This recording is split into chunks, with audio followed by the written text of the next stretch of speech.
For more, we welcome Vincent Bonsignore of The Atlantic, whose story sparked those reactions from the Chargers and from the NFL. Vincent, thank you for joining us. I'm sorry, from The Athletic. Vincent, your reaction to those denials? Well, I'm actually, in a weird sort of a way, and you might laugh at this, I actually applaud Dean Spanos for saying what he did, and also, more importantly, the NFL for saying what they did. And I'll explain why.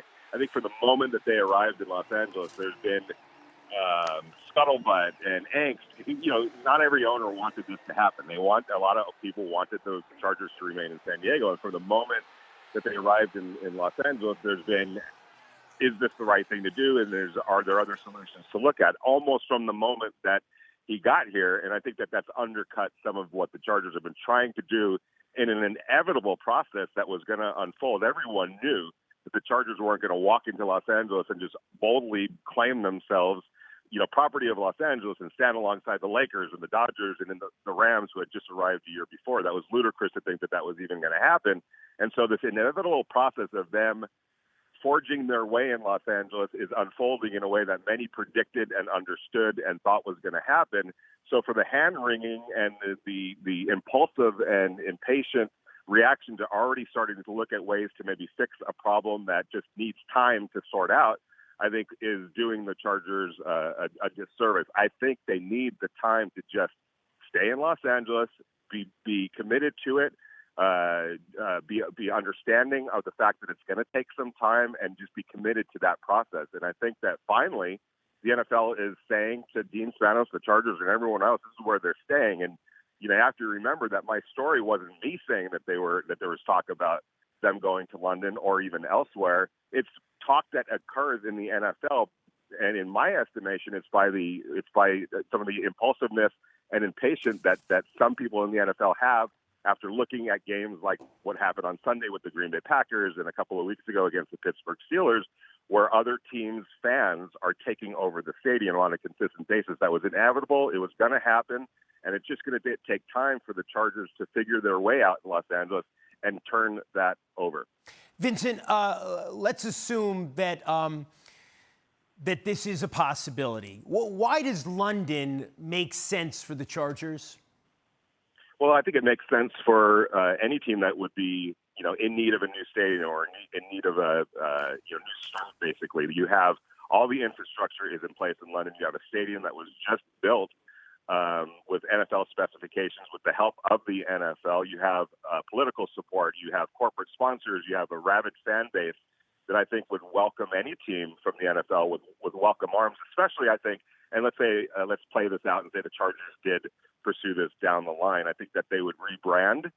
They should rebrand to reflect a team that is playing now in London and in Europe. And I think that if you throw that out to the London fans, you know, not maybe the Chargers, not maybe the Panthers. I'm not suggesting anything with the Panthers. I'm just using that as an example, and just change it to, you know, if you want to be cliched, the London Monarchs or something like that. I think London and Europe and England would embrace that warmly. I think everything's in place for a team. Now, obviously, there's logistic issues. You know, you're talking about travel, various time zones, TV windows that need to be addressed, taxation issues.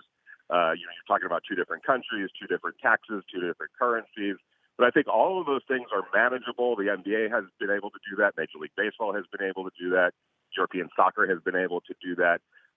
It's going to take somebody that says, okay, I understand some of the concerns that might be there or logistic issues that might be in place, but those are manageable. We're going to go ahead and do this because I do believe that the NFL is looking globally. They want to take this not just domestically, but globally, and London is positioned really well to accommodate those interests.